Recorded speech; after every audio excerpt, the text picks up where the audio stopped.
First pillar, self-awareness, watching. Haiti cannot progress without a profound change in our level of consciousness.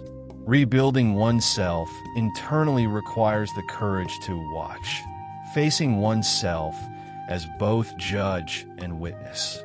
By observing our shadows without judgment, we stop wasting energy on regrets and take responsibility for our reality. To embody this, we must maintain 3 areas of vigilance. Inner analysis, identifying what weighs down our vibration. Daily vigilance, observing our thoughts, words, and actions. Honesty, letting go of masks and old emotions. Inner analysis is essential to help us reconnect. By choosing the truth, we rekindle the flame of our benevolent ancestors who seek to breathe through us. After self-observation, one must remain in silence for a minute to listen to the inner voice that will rebuild Haiti. Second pillar, deciding, reprogramming. Beyond the social matrix, modern science and the wisdom of Kim Het confirm we are technologies of light.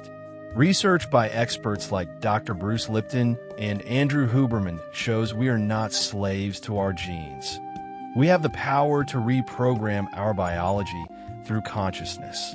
Deciding requires the weapon of learning. By understanding how our bodies work, we can break hindering vibrational inheritances and reclaim our physical and spiritual balance. Third pillar, breathing, breath, gratitude, and movement.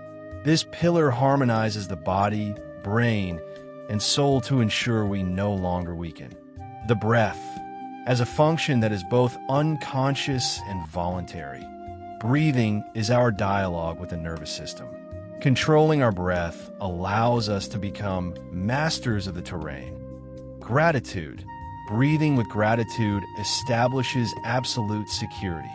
As noted by Marie, T.Albert, and Robert Emmons, authentic gratitude breaks the dictatorship of cortisol and activates natural healing. Movement. Physical action and mindful posture seal this metamorphosis.